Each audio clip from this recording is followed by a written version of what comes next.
Hello students, in our last video we did a very famous poem written by Sarojini Naidu, The Village Song. Today we will be taking up another very famous poem written by Sarojini Naidu. As we all know, Sarojini Naidu is one of the foremost women poetess of our country who chose to write her poems in English. Apart from being a great poetess, she was our freedom fighter and the president of Indian National Congress. She was a great orator and a feminist who always fought for the emancipation of women. She broke the barriers of caste system by her own intercaste marriage. She did her best to abolish the Parda Pratha from our society. She was popularly known as Bharat Kokila because she wrote very sweet and musical songs. She based her poems on the Indian philosophy, culture, heritage, customs which were prevalent in India. Her love songs are very popular, and after independence she was appointed the governor of United Provinces, which is now known as Uttar Pradesh. Thus she worked in varied fields.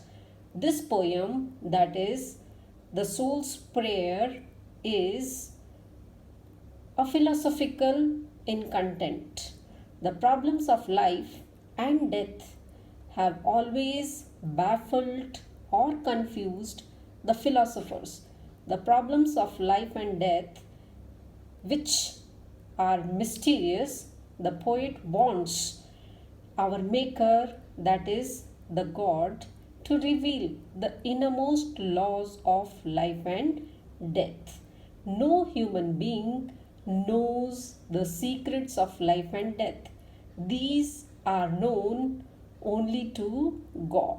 So, the poetess is prepared to undergo all sorts of hardships, pains, trials, and tribulations. Her soul is willing to drink to the last drop the bitterest and the sweetest cups of life.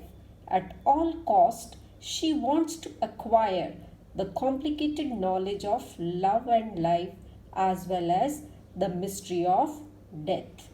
God accepts her prayer and says that love shall burn her like fire and pain shall purify her like a flame. Just as when gold is put into fire, the fire burns out all the impurities and pure gold is left behind. So, similarly, the soul will be, in the case, be destroyed by fire and she will be fully purified. Such a pure soul shall learn the simple secret of God's peace, and then God gives a message to her that life is a prism of my light and death the shadow of my face. Herein these lines lies the message of the whole poem. The philosophical thought in the poem is that the laws of life and death are not known to any human being.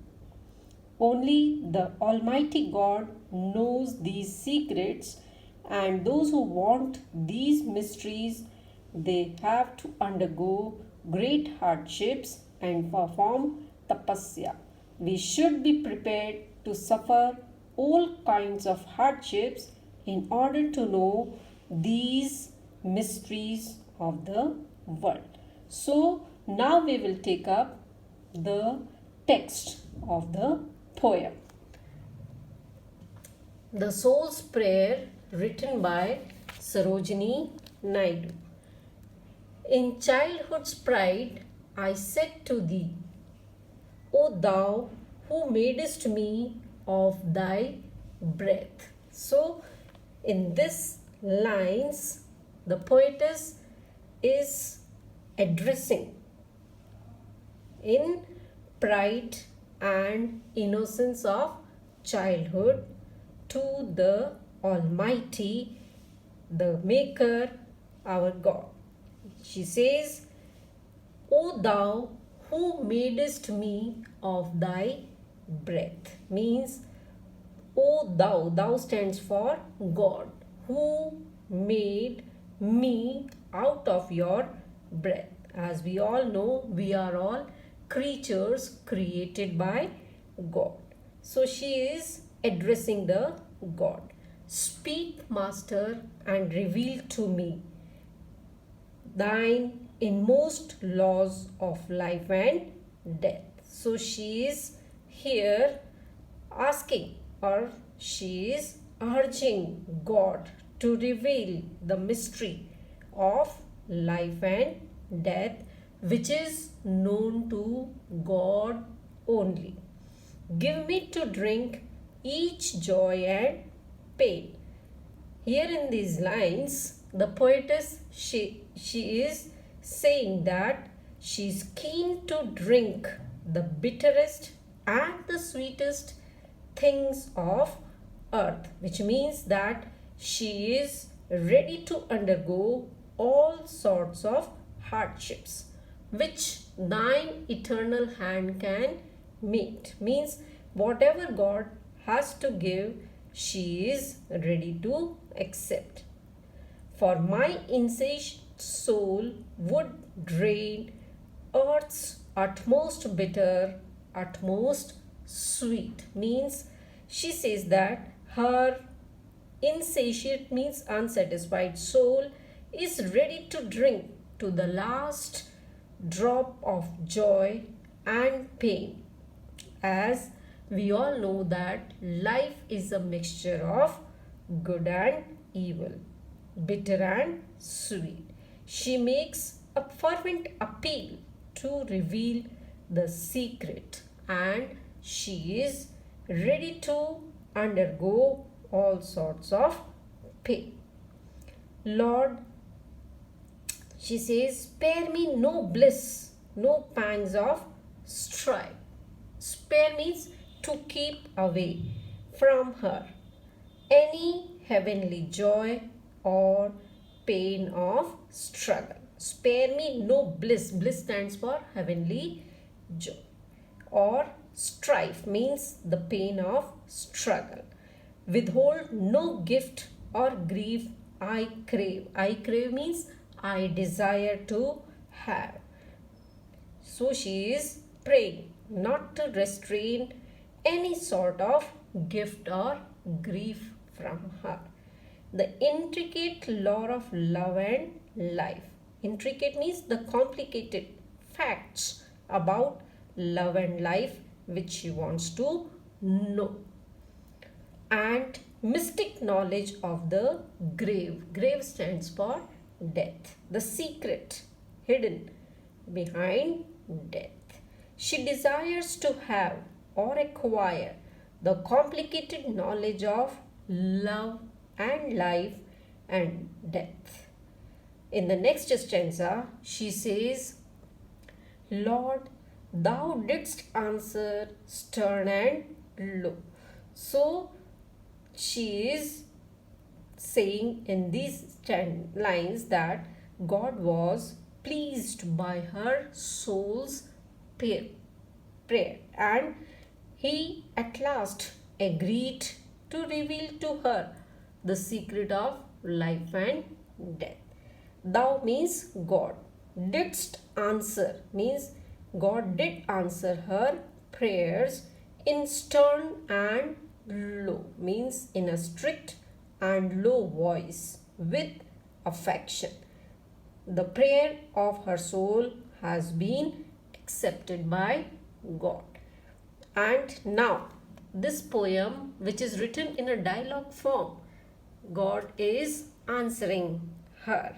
Child, I will hearken to thy prayer. I will hearken means I will listen to your prayer.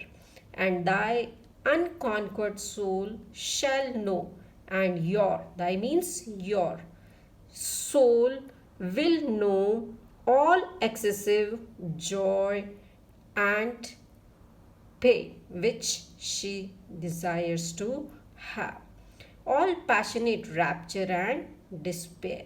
Passionate means full of zeal and love. Excessive joy and hopelessness, that is despair. It is in the form of dialogue between her and God, and hence it has become very appealing. Thou shalt drink deep of joy and fame. God promises her that she will enjoy both joy and fame.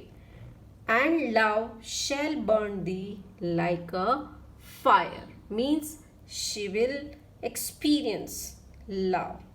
And like a fire, it will burn her. And pain shall cleanse thee like a flame. She will also have to undergo various types of pain and hardship, because it will make her physically and spiritually clean. Pain shall cleanse thee. Cleanse means make her pure like a flame, to purge the dross from thy desire. Why will she be put to pain? Because it will clean away all the waste matter, all the impurities which are there, and all her desires will die. When our soul passes through the pain, it becomes pure, just as gold when it comes out purest form after it is put into fire. All the baser metals are destroyed. So shall thy chastened spirit yearn. And then when your soul, which is disciplined by pain or punishment, to seek from its blind prayer release, means will try to get complete freedom from all sorts of desires, all the impurities will die. And spent and pardoned, sure to learn the simple secret of my peace. Means when her soul will be completely exhausted and forgiven. Pardon means forgiven. It will sure learn the simple secret of my peace. My peace stands for God's calmness and quiet. The dialogue between God and poetess is very interesting, as it gives a dramatic effect to the poem. Now, in the last stanza, which conveys the message of the poem, the poet says that God is replying, and he is saying, I, bending from my sevenfold heights. Bending means stooping, lowering from my great height, which is 7 times, will teach thee of my quickening grace. Means God is ready to teach her his fast moving, divine, regenerating, inspiring influence. And he says that life is a prism of my light, and death the shadow of my face. This last 2 lines convey the message. He says that God's light passes through the prism in different colors, and that gives life to people. Now, what do you mean by prism? Prism is a solid triangular glass from which light gets refracted in various directions. So he says life is the prism in different colors, and that gives the life to the people.